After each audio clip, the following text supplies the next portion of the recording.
గ్రేటర్లో BRS Congress కార్పొరేటర్ల మధ్య రచ్చ కొనసాగుతూనే ఉంది.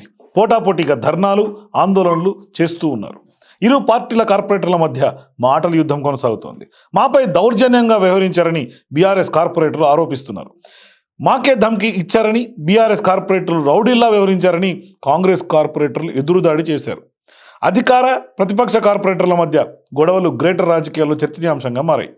కౌన్సిల్ సమావేశంలో బీఆర్ఎస్ కార్పొరేటర్ను అక్రమంగా అరెస్ట్ చేశారని జీహెచ్ఎంసీ కార్యాలయం వద్ద శుక్రవారం ఆందోళనకు దిగారు. దీంతో మళ్లీ ఉద్రిక్తత నెలకొంది. కార్యాలయం ఎదుట బైఠాయించి నిరసన వ్యక్తం చేశారు. జీహెచ్ఎంసీ కౌన్సిల్ సమావేశంలో తమ పార్టీ కార్పొరేటర్లపై కాంగ్రెస్ సభ్యులు దురుసుగా ప్రవర్తించారంటూ ఆగ్రహం వ్యక్తం చేశారు.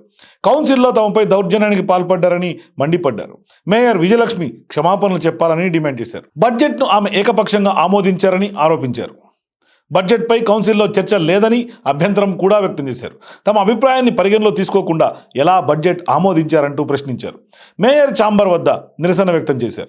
కౌన్సిల్ సమావేశంలో చోటు చేసుకున్న సంఘటనలు, బీఆర్ఎస్ కార్పొరేటర్ల ఆరోపణలు, జీహెచ్ఎంసీ హెడ్ ఆఫీస్లో ధర్నా నేపథ్యంలో మేయర్ ఛాంబర్లో కాంగ్రెస్ కార్పొరేటర్లు సమావేశం నిర్వహించారు.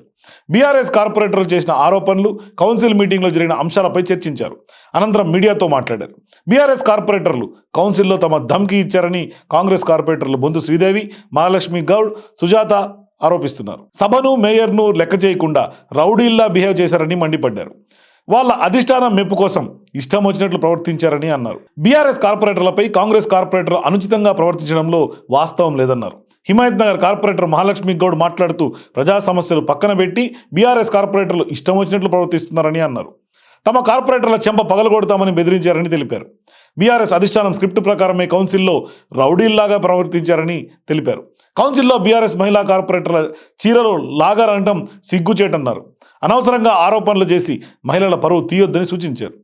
సిఎన్ రెడ్డి మాట్లాడుతూ నిన్న సభ రాష్ట్రమంతా చూసిందన్నారు. ప్రజాధనం వెచ్చించి నిర్వహించిన సభలో ప్రజా సమస్యలు చర్చించాలి కానీ గూండాల్లాగా ప్రవర్తించకూడదన్నారు. మేయర్ను, హైదరాబాద్ ప్రజలను బీఆర్ఎస్ సభ్యులు అవమానించారన్నారు.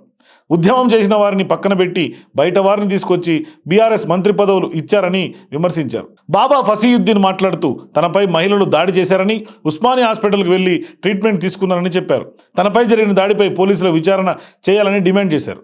వేరే పార్టీలో ఉన్న విగ్గు తలసాని, గంట కొట్టే మాగంటి, మల్లారెడ్డిలను తీసుకొచ్చి పదవులు కట్టబెట్టారని, బీఆర్ఎస్లో ఉన్న ఉద్యమకారులు తనకు ఫోన్ కాల్ చేసి పరామర్శించారన్నారు. జీహెచ్ఎంసీ కౌన్సిల్ సమావేశంలో జరిగిన సంఘటనల నేపథ్యంలో బీఆర్ఎస్కు ఫ్లోర్ లీడర్ లేకపోవడంతో లీడ్ చేసే నాయకుడు కరువయ్యారు. మహిళా కార్పొరేటర్లు గట్టిగానే పోరాడారని పలువురు చర్చించుకుంటున్నారు. ఆ పార్టీ ఎమ్మెల్యేలు, ఎమ్మెల్సీలు ఉన్న ప్రేక్షక పాత్ర వహించారు తప్ప వాళ్ళను పట్టించుకున్న పాపాన పోలేదు.